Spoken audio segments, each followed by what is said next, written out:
In today's video, we'll take a look at some colorful, warm and fuzzies. Next on Tulgey TV. If you saw my previous video about giant Disney coloring books, you know that Disney coloring books have been an important part of Disney merchandising almost from the start. But at certain points in the history of Disney merchandising, special approaches were taken with the covers, such as this one of Winnie the Pooh. It's a collage using pieces of felt and paper and looks like maybe even yarn to create this wonderful piece of art that serves as the cover. Here's the back without the text, so you can get a better look. I really like the way they've enhanced Winnie the Pooh's costume with this apron, and it's all done with felt and other materials that have been cut out and put together to form this great cover. In the mid to late 1960s, Whitman, the imprint of Western Publishing Company, the great Disney licensee that did most of the Disney coloring books, used a special process called flocking, in which they applied a felt-like material to give the cover more dimension and a more tactile experience for the person using the coloring book. Now, did Pooh Bear get his own Fuzzy-wuzzy coloring book? Yes. That bear was Fuzzy-wuzzy, wasn't he? So be sure and stay tuned to the end of this video to see Winnie the Pooh's coloring book. But for now, let's take a look at one from 1966. Walt Disney's Bambi was reissued to theaters in that year, so this coloring book was produced. And Bambi's fur is, of course, the perfect opportunity to use this flocking. And if you can see, it has this wonderful felt-like material added on Bambi's figure. Of course, there are drawings inside that tell the story of Walt Disney's Bambi. And these drawings are by Howie Forsberg and the great Al Hubbard, who we've talked about before in previous videos. We're very well known for his Disney comic book work. And it tells the whole story of Bambi as seen in Walt Disney's 1942 animated masterpiece. The most powerful, gripping, romantic story ever brought to the screen by Walt Disney.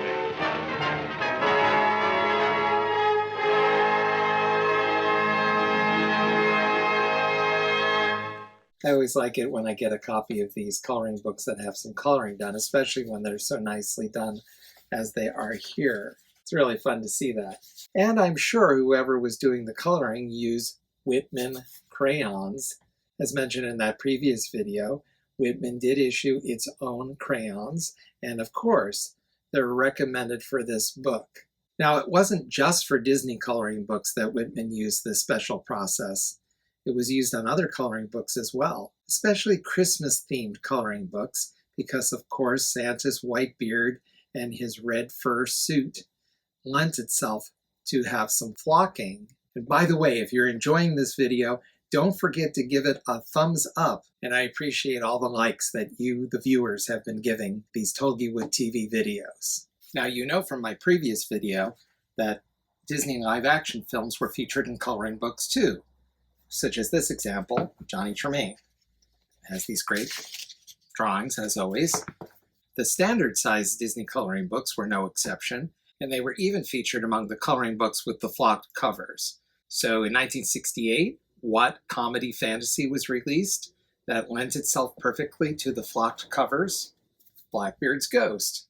After all, Blackbeard has, well, a black beard. So wouldn't that be the perfect subject for the Fuzzy-wuzzy treatment?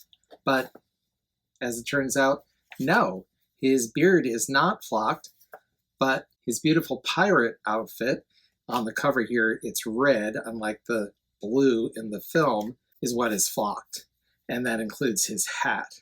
So this is a beautiful treatment here. It gives it a lot of added value and plussing. And as always, great drawings inside to be colored.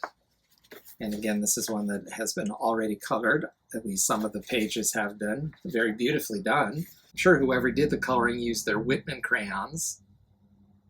And then as an extra added pirate treasure, we have on the back the beautiful painting of Blackbeard that is seen in the film and was actually painted by Disney artist David Jonas. It's great to have that painting as something we can actually look at and study on a coloring book. And if you want to know more about not only this painting, but also the behind-the-scenes story of the making of Blackbeard's ghost, you can read my article for D23.com. I'll put the link in the description below. What a treasure this really is. We have this great painting on the back, and then on the front, the beautiful flocked treatment. Curses. Pirates. Malarkey. Blackbeard himself was a phony. He was probably some chicken-livered little pipsqueak that built up a reputation scaring old women and children. Chicken-livered pipsqueak, is it? Another great Disney coloring book that used the flock treatment in the late 1960s was, naturally, the big hit, The Jungle Book, in 1967. Now, I actually do have this coloring book in my collection, but it must be in storage somewhere because I couldn't find it for this video, but certainly will show you this picture of it. Again, quite naturally, Big Baloo the bear lends himself perfectly to the Fuzzy-wuzzy treatment with all his beautiful gray fur. Now, there was another Disney bear who also lent himself quite well to the Fuzzy-wuzzy treatment, and that is, of course, Winnie the Pooh. And I promised you I would show you Winnie the Pooh and tell you if he was fuzzy-wuzzy or wasn't he. And of course, he was and is in this great coloring book, specifically Winnie the Pooh and the Blustery Day, released the same year as Blackbeard's Ghost, 1968. And Pooh's teddy bear furriness lends itself quite well to the flocking treatment. You can see right here the texture, great added value. And here's the piece of art on the back so you can see it without the flocking and get a better look at it. And you can see it really was plussed and just adds a lot of fun. And once again, great coloring pictures, great coloring, really wonderful. Tigger. And this is pretty funny, the way it was colored with the different colored stripes. And these drawings are by William Lawrence and again, the great Al Hubbard. And of course, he, as mentioned, was famous for the Disney comic books, as I mentioned in my previous video about comic book adaptations of Disney animated classics. So there's just a glimpse of some of the Disney coloring books that had flocking as an extra bonus for everybody who loves coloring books. And it's really fun to collect these and to feel the fuzzy-wuzziness of it all. I'll be sharing more artifacts from my collection in future videos, so be sure to be on the watch for those.